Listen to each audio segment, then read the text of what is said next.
Digital marketing నేర్చుకుని AI tools వాడుతూ డబ్బులు సంపాదించాలనుకుంటున్నారా? ఈ నెంబర్కి కాల్ చేయండి. నమస్తే ఆజాద్ గారు. నమస్తే అండి. ఆజాద్ గారు, అంటే చాలా మంది భార్యలు గొడవ పడి పుట్టింటికి వెళ్ళిపోవడం అలా చేస్తూ ఉంటారు. అటువంటి టైంలో మళ్ళీ తిరిగి రారు. సో అలాంటి టైంలో భర్త ఏ విధంగా డెసిషన్ తీసుకోవాలంటారు? చాలా మంచి ప్రశ్న అడిగారండి. మాకు రోజుకొకటి వస్తుంది కామెంట్ దీనిపైన, మన దానికి కూడా వస్తుంటుంది. భార్య గనక పుట్టింటికి వెళ్ళి తిరిగి రాకపోయినా, లేదా భార్య గనక వేరే దగ్గరికి వెళ్ళి భర్తను కాదని కాపురానికి రాకపోయినా కూడా మీరు సెక్షన్ 9 అంటే సెక్షన్ 9 అంటే RCR restitution of conjugal rights అంటాం.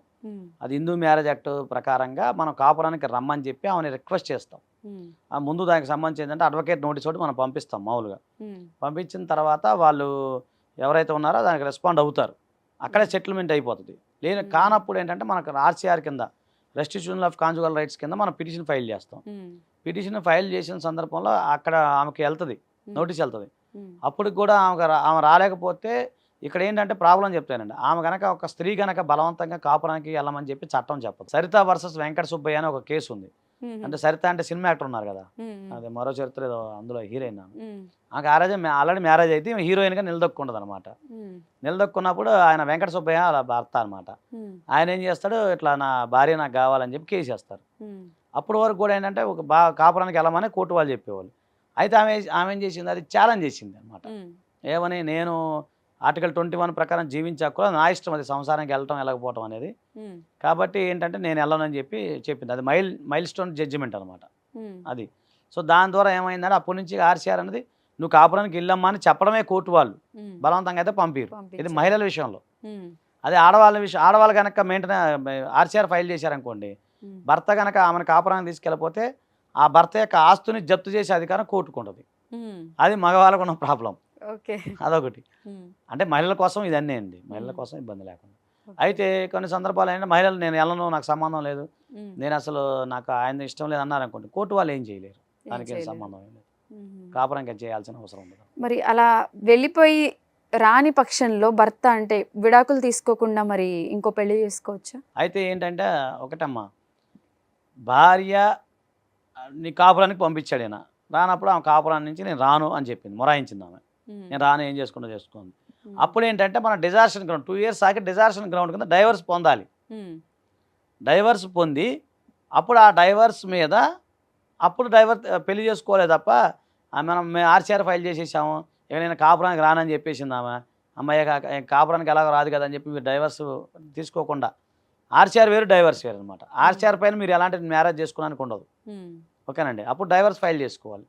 డైవర్స్ ఫైల్ చేసుకున్న తర్వాత మాత్రమే మీరు వివాహానికి చేసుకునే అవకాశం ఉంటుంది. కొన్ని సందర్భాలు అలా కనుక చేసుకుంటే మీరు బైగామి కింద వస్తుంది. అంటే ఇప్పుడు IPC 494 ఉంది, దీంట్లో వచ్చేసరికి 80 ఉందన్నమాట, BNSలో వచ్చేసరికి. సో కాబట్టి అంటే ఎవరైనా సరే భార్య బతికుండగా లేదా భార్య ద్వారా విడాకులు తీసుకోకుండా ఎవరైనా సరే మీరు మ్యారేజ్ చేసుకున్నట్లయితే 7 years వరకు జైలు శిక్ష పడే అవకాశం ఉంటుంది. అంటే ఇప్పుడు చాలా మందికి ఒక డౌట్ ఉంటుంది ఆజాద్ గారు, భార్య తను విడాకులు ఇవ్వదు, బట్ నువ్వు చేసుకో పెళ్ళి, నాకేం ప్రాబ్లం లేదు, కావాలంటే నేను చేసుకోమని రాసిస్తా అని చెప్తూ ఉంటారు. సో అలాంటి టైంలో భార్య పర్మిషన్ ఇచ్చింది కదా అని చెప్పి డివోర్స్ తీసుకోకుండా పెళ్లి చేసుకోవచ్చు? చాలా మందికి ఉందండి. ఏదో మొదటి భార్య పర్మిషన్ ఇస్తే సంతకం పెట్టేస్తే రెండో పెళ్లి చేసుకోవచ్చు, ఏమీ కాదని చెప్పి అనుకుంటుంటారు. అలా కూడా కాదండి, అలా కూడా చేసుకోవడానికి లేదు. ఎందుకంటే మన చట్టాలు చాలా కఠినంగా ఉంటాయి. భార్య అనుమతితో ఇంకో పెళ్లి చేసుకున్నా కూడా నేరమే.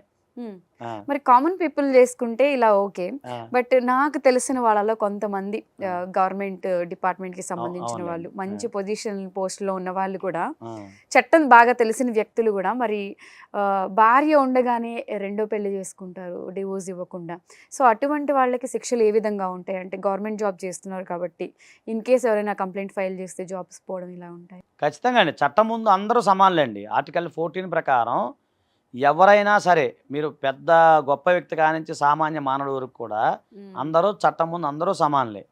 కాబట్టి మీరు అనుకున్నట్టు హైరార్కీలో ఉన్న వాళ్ళు పెళ్లి చేసుకున్నారండి అంటే మామూలుగా డైవర్స్ తీసుకోకుండా, లేకపోతే భార్య బతికుండగానే ఇంకో వివాహం చేసుకున్నారు అన్నప్పుడు అది కూడా చట్టపరంగా చర్యలు తీసుకుంటారు. ఎవరైనా సరే కంప్లైంట్ చేస్తే డిపార్ట్మెంటల్ ఎంక్వైరీ జరుగుతుంది ఫస్ట్. అది నిజమని తేలితే వాళ్ళ ఉద్యోగం పోతుంది.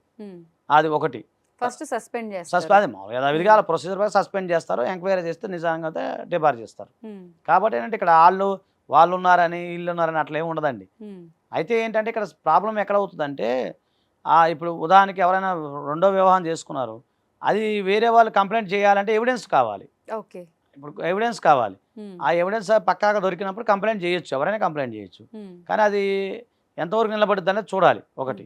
మ్యాక్సిమం ఏంటంటే ఈ సందర్భాలు ఎలా ఉంటుందంటే, ఇప్పుడు భార్య అనుమతితో పెళ్లి చేసుకున్నాడు అనుకోండి, ఆయన ఏం కాదు నువ్వు చేసుకున్నారు అనుకోండి, రేపు పొద్దున భార్య మళ్ళీ తిరిగి కేసు పెట్టింది అనుకోండి, అప్పుడు ప్రాబ్లం అవుతుంది. ఓకే. ఖచ్చితంగా ప్రాబ్లం అవుతుంది. అది ఎప్పటికైనా నేరం. ఇప్పుడు లీగలే ఇల్లీగలే కదా మేడం. పూర్వం రోజుల్లా కాదు కదా, అప్పుడులా కాదు. ఇప్పుడు టెక్నాలజీ మారిపోయింది, ప్రతిదీ తెలిసిపోతుంది. మనం ఏం చేస్తాం ఏంటి అనేది కూడా తెలిసిపోతుంది. కాబట్టి ఇంకోటి ఏంటంటే బాధ అనిపిస్తుంది, ఎవరైనా సరే చట్టాన్ని రక్షించే వాళ్ళే భక్షిస్తే కంచే చేను వేస్తే కాసేది ఎవరు అన్నట్టు అలా చేయడం తప్పది. మరి అది వాళ్ళ విజ్ఞతకి మనం వదిలేయాల్సింది, మనం ఏం చేయలేము. ఇంకా సో డివోర్స్ తీసుకోకుండా అయితే రెండో పెళ్లి చేసుకునే ఛాన్సెస్ లేదు. ఖచ్చితంగా ఉండదు. ఆజాద్ గారు, చాలా మంది ముస్లిమ్స్ వాళ్ళు ఎన్ని పెళ్లిళ్ళు చేసుకున్నా కూడా చెల్లుతూ ఉంటాయి. బట్ హిందువులు మాత్రం కంపల్సరీ ఒక్క పెళ్ళే చేసుకోవాలి, డైవోర్స్ తర్వాత ఇంకో పెళ్లి చేసుకోవాలని రూల్ ఉంటుంది. మరి ముస్లిమ్స్కి ఎందుకు ఇవన్నీ వర్తించవు? అంటే అందరూ ఉంటుంది ఇండియాలోనే కదా, అలాంటివి మాకు కూడా ఉంటే బాగుండు అనుకుంటారు. కొంతమంది ఏంటంటే మతాలు మార్చుకుని ఇలా పెళ్ళిళ్ళు చేసుకుంటూ కూడా ఉంటారు. మంచి ప్రశ్న అడిగారండి. అంటే ముస్లిం సాంప్రదాయం ప్రకారం, అంటే ముస్లిం మతం సాంప్రదాయం ప్రకారం అంటే 4 పెళ్ళిళ్ళు మాత్రం చేసుకోవచ్చు అనమాట.